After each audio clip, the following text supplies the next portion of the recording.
সংসদীয় সংস্কার যদি হয়, বাংলাদেশে কিন্তু এখন পর্যন্ত কোনো সংস্কার হয় নাই, এটি গল্প।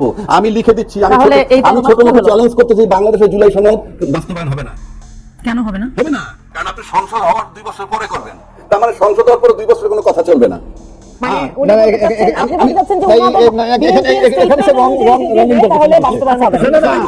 বিএনপি কোনটা বলেছে? বিএনপি বলেছে যে এটা basic structure. Advocate Abu Hena Razzaqi, রাজনৈতিক বিশ্লেষক, আপনি শুনছিলেন মোশাররফ ভাই এবং হুমায়রানুর তিনি বলছিলেন যে পিয়ার পদ্ধতি নিয়ে এবং উচ্চকক্ষ নিম্নকক্ষের বিষয়ে। আপনার কাছে আমার প্রশ্ন হচ্ছে, এই জামাত ইসলামী এবং ইসলামী আন্দোলন সহ যে 5 দফা আন্দোলন চলছে, সেখানে জুলাই সনদের কথা বলা হয়েছে, পিয়ার পদ্ধতি সহ যে দফাগুলোর কথা বলা হয়েছে, সেখানে বিএনপির সাথে মৌলিক জায়গায় একটা মতবিরোধ আছে। এই আন্দোলন এগুলো কি আসলে জাতীয় নির্বাচনে কোনো প্রভাব ফেলবে কিনা, কি মনে করেন? ধন্যবাদ আপনাকে। যদি যে সমস্ত দাবি দাওয়াগুলো আছে, তার আগে বললেন এই দুইজন সহ-আলোচকের প্রতি আমার সম্মান শ্রদ্ধা, আর আপনার সাথে প্রথম দেখা হলো আপনার প্রতি বিশেষ শ্রদ্ধা। আপনার বিষয়বস্তু কিন্তু আন্দোলন এবং নির্বাচন, এই দুটো যদি প্যারালালি চলে, it is a risky thing. দুটো যদি সমান্তরাল চলে, এটা খুব রিস্ক। কারণ সংস্কার এবং বিচার নিয়ে আন্দোলন, কে চায় না চায় আমরা সবাই জানি। পিয়ার পদ্ধতি নিয়ে আন্দোলন, জাতীয় পার্টি সহ 12 দল নিষিদ্ধকরণ নিয়ে আন্দোলন, লেভেল প্লেইং ফিল্ড নিয়ে আন্দোলন। তাহলে এই একদিকে আন্দোলন, একদিকে নির্বাচন, প্যারালাল রেল লাইনের মতো। So it is very much risky. তো এগুলো না থাকলে তো আপনার কোনো রিস্ক নাই। এখন এখানে কথা আছে, আপনি যে পিয়ার পদ্ধতি, একটা প্রশ্ন আপনি করছেন, সবাই এই পিয়ার পদ্ধতি জনগণ বোঝে না। কতটুকু বুঝি? কিছুদিন আগে বলছে রাজনীতিবিদরাও বোঝেন, আমি বলেছি গেট লস্ট। জনগণ যদি না বুঝে কিচ্ছু আসে যায় না, ধরে নিলাম তর্কের খাতিরে। যে রাজনীতিবিদ বলবে আমি বুঝি না, তার রাজনীতি করার অধিকারই নাই। কারণ আপনি এটা বাস্তবায়ন হবে কি হবে না সেটা অন্য কথা। আপনি বুঝবেন না রাজনীতি করবেন, এটা তামাশা না। আমি প্রফেসর, আমি একটা ক্লাসে যাচ্ছি, একটা সাবজেক্ট পড়াবো, আমি সাবজেক্টটা বুঝি না, আমার কোনো রাইট আছে? সে যদি বলে পিয়ার বোঝে, গেট লস্ট, তার রাজনীতি করা উচিত না। সোজা বাংলা। এবার আসেন জনগণ বোঝে কিনা সেটাও বুঝে দিচ্ছি। পিয়ার পদ্ধতি সিম্পল অর্থ মার্কায় ভোট দেওয়া, মার্কার বাইরে কোনো ভোট নাই। এরা আবার অ্যাড করে মার্কার সাথে বোধহয় জনপ্রিয়তা মিলায়। আপনি তর্কের সাথে বলছি, একটা লোক 3 বার এমপি হয়েছে, মনে করেন ওনার দল থেকে 3 বার এমপি হয়েছে, 2 বার মন্ত্রী হয়েছে, সেই লোকটা জনপ্রিয় না? জনপ্রিয় তো। সেই লোকটারে সামনের নির্বাচনে দলের বাইরে দাঁড়া করাই দিন, 2000 ভোট পায় কিনা আমার সন্দেহ আছে। 2000 মানে দলের বাইরে, ওই দল থেকে না। ওই তো জনপ্রিয় এমপি ছিল, 3 বার, 2 বার মন্ত্রী, জনপ্রিয়, দাঁড়া করে দেন, পাশ করে কিনা। আর সেখানে আমি একটা অজনপ্রিয় অপরিচিত লোক, ওনার দলে দাঁড়া করাই দিন, আমি জিতবো। তার মানে মার্কায় ভোট দেয়। লিখে রাখেন দলিল। 2 নম্বর, দলের ভিতরে সবচেয়ে জনপ্রিয় যে লোকটা আছে একটা এলাকায়, আরেকটা লোক আছে খুব চরিত্র খারাপ, বদমাইশ। দল যদি বদমাইশ লোকটাকে নমিনেশন দেয়, তাকে ভোট দিবে। তখন একবারও বিবেচনায় নিবে না যে আমার এই দলের ভোট দিতে পারি না, খারাপ। 1 2 দলীয় ভোট সবসময় দলকে দেয়, গল্প যতই করুক, কাজে পিয়ার বোঝে। ওই যে দলকে ভোট দেয়, এতে পিয়ার বোঝে তারা। পিয়ার মানে দলকে ভোট দেওয়া। এবার আসেন, ডিপেন্ডেন্ট নির্ভরতার জায়গা হলো ফ্ল্যাগ, যে সুইং ভোট যেটা 30%, ওই 30% ভোট যেদিক যাবে তারা সবসময় তাই হয়। দলীয় ভোটে বাংলাদেশে কেউ পাস করে না, সবচেয়ে বড় দলও পাস করে না। এই যে এই আন্দোলনগুলোর কথা যে বলছিলাম আমরা, এই আন্দোলনগুলোর এই নির্বাচনে কতটা প্রভাব ফেলবে? সেটাই বলছি। এখন এটা যদি ডিটারমাইন থাকে, সংস্কার বিচার, তাহলে দাবিতে নিয়ে মাঠে নামবে। তারপর যদি পিয়ার পদ্ধতি, মাঠে নামবে। এরপর যদি জাতীয় পার্টি নিষিদ্ধকরণ, এবার আসলে level playing field. Level playing field আছে বাজারে, এটা সেই প্রশাসন, যেই লেভেল এটা এই প্রশাসন দিয়ে যদি আপনি লেভেল প্লেইং ফিল্ড নিশ্চিত হন, তাহলে পিছের নির্বাচনে যান নাই কেন? তখন তো লেভেল প্লেইং ফিল্ডের দোহাই দিচ্ছেন সবাই।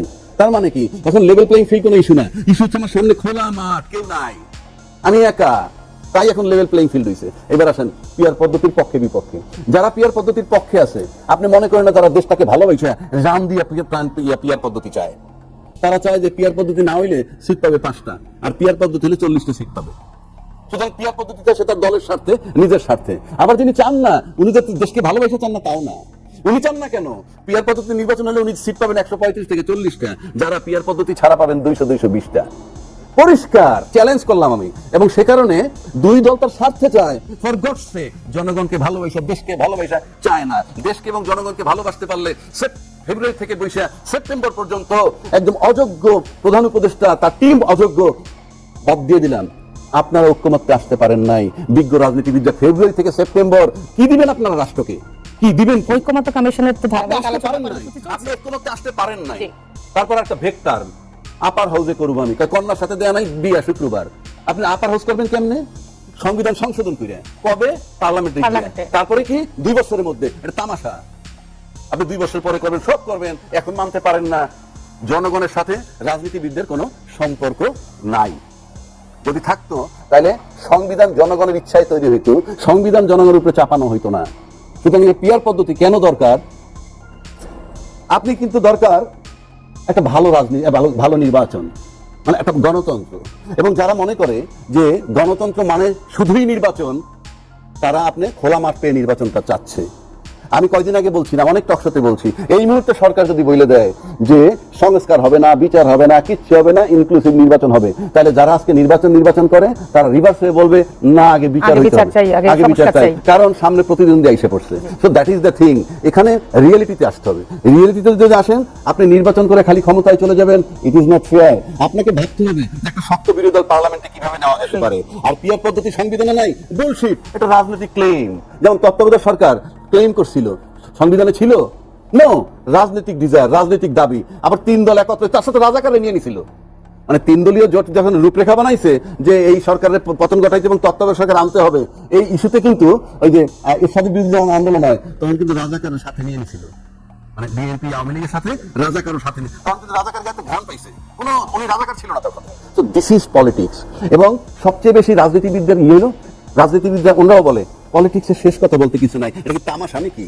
এটা তামাশা? এটা তো রাষ্ট্র, এটা সমিতি বা ক্লাব না। আপনি আপনার নিজের ছেলের সাথে এক বিষয় না 3 পদের কথা বলে দেখেন, সকালে একরকম, বিকেলে একরকম, তারপর দিন একরকম বলবে, মা you are a liar, get lost, এটা বলবে। আর জনগণ বোকা না। ওই যে যারা সুইং ভোটে আছে এরা কোনো ইস্যু না, কিন্তু দলীয়রা হলো অন্ধ। কারণ আমার ক্ষমতায় যাওয়া দরকার, কারণ বড় বড় রাজনৈতিক দলে 85% লোক বেকার, 85% লোক বেকার। বড় রাজনৈতিক দলগুলোর 85% লোক যখন বেকার, তারা যে বেকার, তাদের কাজটাই হচ্ছে ক্ষমতায় গেলে সচ্ছল হয়ে যায়, ক্ষমতার বাইরে গেলে এটা তো প্রতিটা দলই দেখি আমরা। সেটা বড় বড় দল বলতে যারা ছিল, যত বড় দল তত বেকার লোক ওখানে বেশি। এবং তারা যখন হাতে দেখবেন ওই যে প্যান্ট পরে, একটা প্যান্ট পরে যখন ক্ষমতায় থাকে না, ক্ষমতার বাইরে থাকে, একটা প্যান্টের পিছনে 5টা-7টা ভাঁজ পরে, মানে এক প্যান্ট 1.5-2 বছর পরে। আর ক্ষমতা আসলে পরে রে ভাই ব্লেজারের বাহার। আরে ভাই কি বলেন? আমার গল্প করলে হবে না, আমি এই দেশের আবহাওয়ায় বড় হয়েছি, এই দেশের মাটি, মানুষ সব আমি চিনি। আমি কিন্তু আমেরিকা থেকে এসে সংবিধান লিখতেছি না। So this is the thing. মৌলিক সাংবিধানিক যে ইস্যুগুলোতে বিএনপি যে ভিন্ন মত পোষণ করছে বা জুলাই সনদে ভিন্ন মত আছে, বা সেখানে আপনি একজন আইনজীবী হিসেবে কি মনে করেন যে সংবিধানের 106 এর যে অনুচ্ছেদে যে সুপ্রিম কোর্টের একটি আইনগত, মানে এখানে একটা আইনগত কোনো জটিলতা আছে কিনা, কি মনে করেন আপনি? কি বিষয়ে? সাংবিধানিক ইস্যুতে বিএনপি ভিন্ন মত, সেখানে জুলাই সনদ নিয়ে কি বলবেন আপনি? এখন কথা হলো, শোনা, এই সংবিধান নিয়ে বহু কথা কইছি, আমি এখন টায়ার্ড। এই আপনার নিজের মতো ব্যাখ্যা দেন নাকি না অরিজিনাল? No original. বাংলাদেশে কেউ চ্যালেঞ্জ করছে, কেউ কাউন্টার দেয়, বলেন, আমি এই চ্যালেঞ্জ দেই। আমাদের প্রথম কথা কিছু জবাব দিয়ে নেই। নেপালের সরকার বদল হয়েছে কয় বছরে কয়বার? 17 বছরে 13 বার। 17 বছরে 13 বার। কি জন্য হয়েছে? পিয়ার নিয়ে বলেছে। নো, দুর্নীতি। তিনি বলেছেন পিয়ার নিয়ে। বলুক সে, তাহলে দুর্নীতির জন্য।